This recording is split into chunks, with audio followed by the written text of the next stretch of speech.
Radio Enlace Internacional. El programa de Radio Nederland sobre radio, televisión, satélites y medios de comunicación, con Alfonso Montealegre y Jaime Wagner.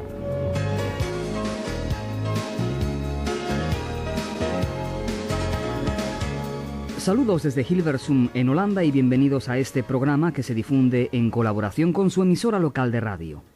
La palabra NOSEMA quizás no les diga nada a la mayoría de ustedes, pero para quienes trabajamos en Radio Nederland significa el nombre de la empresa estatal encargada del parque transmisor de nuestra emisora en el Polder de Flevo, que difunde los programas internacionales en varios idiomas, entre ellos nuestras emisiones directas en español, a través del espectro de la onda corta.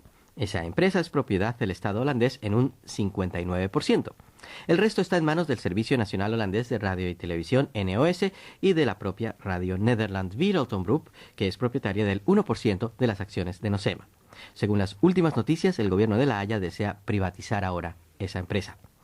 En la actual avalancha de privatizaciones y liberalización de todo lo habido y por haber, el Estado ha vendido a la PTT Telecom, la empresa estatal de telecomunicaciones, y ahora le toca el turno a la infraestructura de los medios de radio y televisión, que también están en manos del Estado. El gobierno de La Haya desea ahora que no existan más accionistas prioritarios como la NOS, que deberá vender la mayor parte de su 40% que posee NOSEMA, que, como ya les decíamos, es la empresa propietaria de las antenas y transmisores, tanto de radio como de televisión.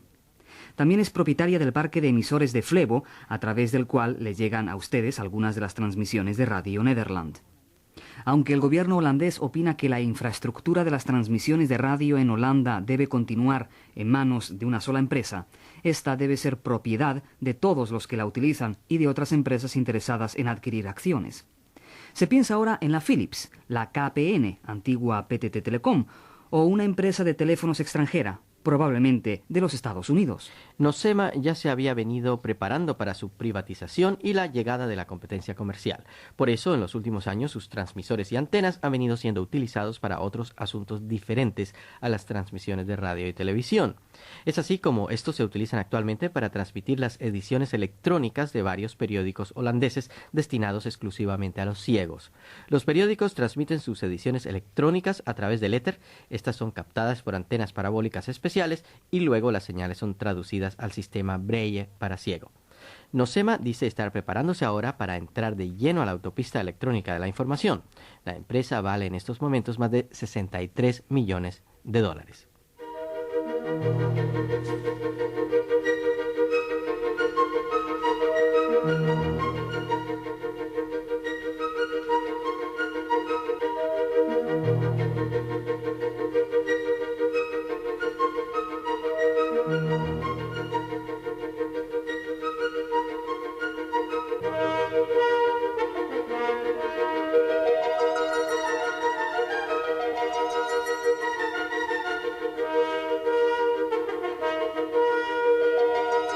Radio Enlace no nace, se hace y con clase.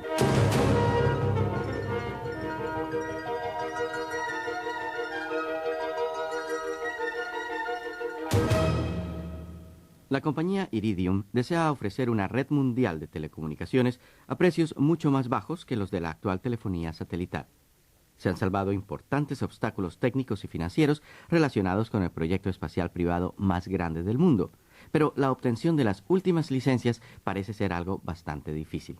No obstante, en 1996 será lanzado el primer satélite de una serie de 66 que componen la vasta red de telecomunicaciones Iridium. La producción de un satélite es algo que se puede percibir con los sentidos. Una fuerte brisa en la cara y un piso pegajoso son las primeras sensaciones que se perciben al entrar a las naves de producción de satélites de la compañía Motorola en la ciudad de Chandler, muy cerca de Phoenix, en el estado norteamericano de Arizona.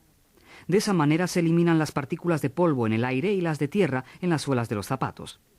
Allí en Chandler, los técnicos están ocupados en la fabricación del primero de la serie de 66 satélites que componen la red Iridium de telecomunicaciones.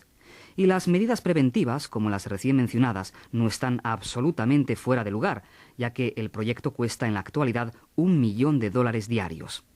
Cualquier retraso en el esquema sería un suicidio económico. A pesar del escepticismo que el plan Iridium tuvo que soportar a fines de los años 80 como muy costoso y muy complicado, Ese proyecto, el mayor del mundo en el terreno privado, avanza exitosamente. El año entrante, y más rápido de lo planeado, se pondrá en órbita el primer satélite de la red Iridium. Entretanto, se han iniciado en Lansdowne, estado de Virginia, en los Estados Unidos, las obras de construcción de la Estación Central de Control de Rastreo de los Satélites. Dentro de 2 años, cuando, según los planes, se hayan lanzado y puesto en órbita 40 satélites, ese centro de control tomará las riendas del proyecto. La nueva red satelital deberá estar operando en 1998, lo cual permitiría a usuarios en cualquier rincón del planeta llamar por teléfono a donde quieran vía satélite.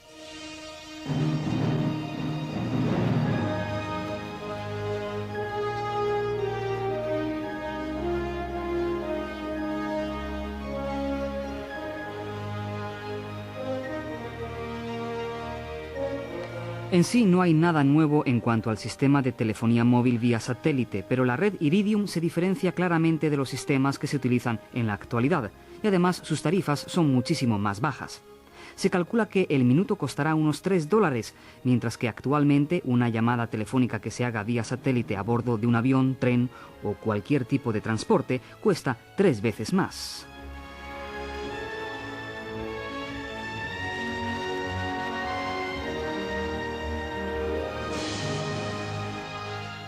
Pero hay otras marcadas diferencias en el sistema Iridium.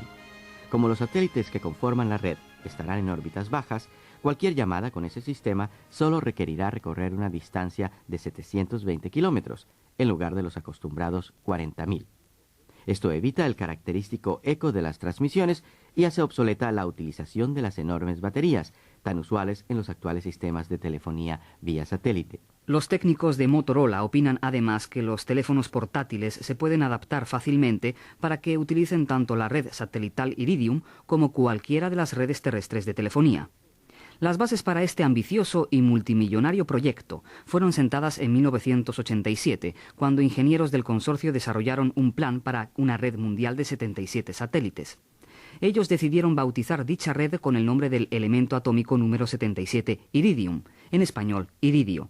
Sin embargo, poco después se descubrió que la red podía operar con solo 67 satélites, pero se decidió no abandonar el nombre de Iridium. El consorcio Motorola, activo por tradición en la radiotecnología y disciplinas asociadas, telecomunicaciones, chips, consideró que el proyecto Iridium tenía grandes probabilidades y decidió crear en 1989 una división para asuntos de comunicación satelital. Motorola presentó luego permiso a la FCC estadounidense para llevar adelante sus planes.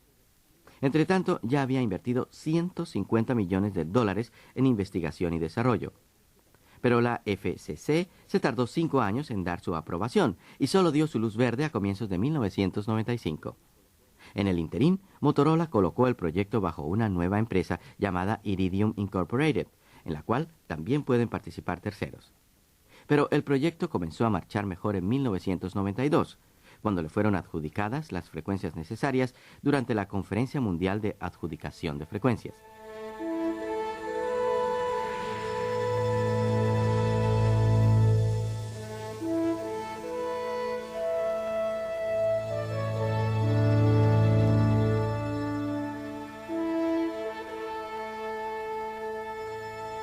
En el terreno tecnológico también se superaron varios problemas e inconvenientes. A 700 kilómetros de altura, donde se encuentra la órbita de los satélites de la red, estos sufren la enorme atracción ejercida por el campo magnético de la Tierra. Por eso los satélites deben girar a una velocidad de 28.000 kilómetros por hora por encima de ambos polos. Además, los satélites deben ser lo menos pesados posible. Para aligerar el peso, muchísimas de las funciones han sido almacenadas en chips. Para ello, Motorola desarrolló circuitos integrados con 1 millón de transistores, es decir, el chip más grande jamás desarrollado en el mundo con un fin específico. En la producción tecnológica también se han iniciado nuevos caminos. Si la construcción de un satélite es por lo general un proyecto que requiere varios años, el número de satélites necesarios en la red Iridium ha hecho indispensable su producción en serie. Para ello se han ideado instalaciones especiales, al igual que medios de transporte, para llevar a los satélites a las diferentes localidades donde se encuentran las líneas de producción, al igual que a los laboratorios donde se adelantan los tests o pruebas. Las diferentes partes han sido desarrolladas dentro de lo posible de forma modular, teniendo en cuenta un rápido montaje y desmontaje. El ensamblaje de un satélite entero se puede realizar así en unas 3 semanas.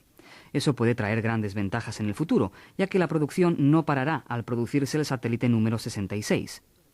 Se requieren satélites de reserva para ser utilizados en caso de emergencia. Además, los desarrollos tecnológicos o la necesidad de aumentar la capacidad puede exigir el lanzamiento de nuevos satélites. En principio, la vida de un satélite de la red Iridium se calcula en 5 años, aunque como medida preventiva su duración se fija en 3 años.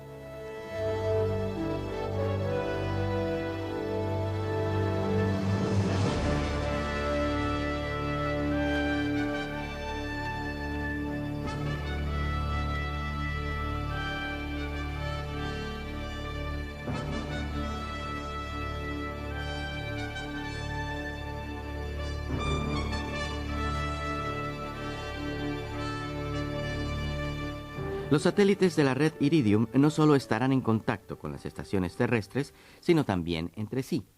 Por esa razón, una llamada telefónica que corra el peligro de sufrir un desvanecimiento por quedar fuera del alcance del satélite será transportada con la velocidad del rayo al próximo satélite, sin que el usuario sufra molestia alguna.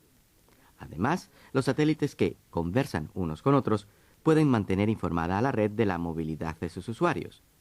Todo eso requiere, como es de esperar, una impresionante cantidad de programas de computadora. Casi 15 millones de renglones de software son necesarios para alimentar los sistemas espacial y terrestre de la red Iridium. Comparado con esto, el trazado de las órbitas polares de los 66 satélites para que no entren mutuamente en colisión es como un juego de niños. El proyecto se enfrenta a los últimos obstáculos que son todo menos insalvables, como por ejemplo la financiación de la última fase. A pesar de lo arriesgado del proyecto, Iridium ha obtenido 1.600 millones de dólares de empresas que no dudan en el éxito del proyecto. Entre esas empresas se cuentan conocidos consorcios de telecomunicaciones como SET de Italia, Korea Mobile Telecom de Corea del Sur, Bebacom de Alemania y Sprint de los Estados Unidos. También empresas de tecnología espacial como la Lockheed y Raytheon y consorcios como Iridium África, Iridium Oriente Medio e Iridium Sudamérica. Todas ellas poseen acciones de Iridium. La propia Motorola, iniciadora de los planes, ha reducido su participación al 25%, sin que ello signifique que no siga dando liderazgo al proyecto. Según estudios, si se llega a un número de 600.000 abonados, el proyecto será rentable siempre y cuando estos paguen el abono de $50 mensuales y efectúen mensualmente 95 minutos de llamadas a razón de $3 por minuto, es decir, $335 mensuales.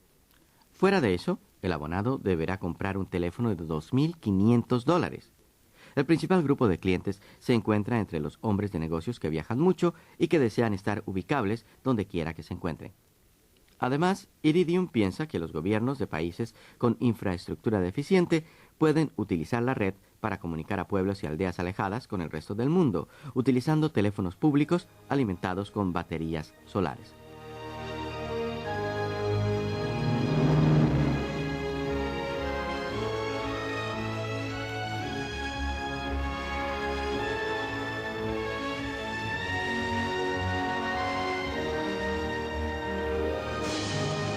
La red Iridium contará inicialmente con una capacidad de 2 millones de conexiones para igual número de abonados y 500.000 líneas para el servicio de buscapersonas, es decir, aproximadamente el 1% del número de usuarios de servicios telefónicos móviles para el año 2000. Entre mayor sea el número de usuarios, mayores las ganancias de la red. Frente a eso, todos los involucrados se muestran optimistas. El mayor problema, al que aún no se le ha encontrado solución, está en el terreno de las diferentes legislaciones. El proyecto Iridium basa su fuerza en su utilización a escala mundial. Aunque importantes empresas internacionales han dado su apoyo al proyecto, los diferentes gobiernos nacionales deben expedir aún sus permisos para la utilización de las necesarias frecuencias. Varios países ya lo han hecho, pero aún hay necesidad de adelantar numerosas negociaciones con países como por ejemplo Corea del Norte, que teme por la violación de su soberanía. Otro punto de negociación es la competencia que hará Iridium a los servicios de telecomunicaciones ya existentes en cada país. Pero sea como sea, ya se ha acordado que el primer satélite será lanzado y puesto en órbita el año entrante. Para ello se utilizarán los servicios de los chinos y su cohete Larga Marcha. pero también se utilizarán cohetes de otras nacionalidades como el ruso Proton y el norteamericano Delta para colocar en órbita varios de los 66 satélites. Entre tanto, en una base militar no muy lejos de Beijing, se adelantan los preparativos necesarios para los lanzamientos. Y con este reportaje sobre los planes de la red Iridium finaliza Radio Enlace Internacional. Será hasta un próximo programa a través de la frecuencia de esta, su emisora local de radio. Saludos desde Hilversum, en Holanda.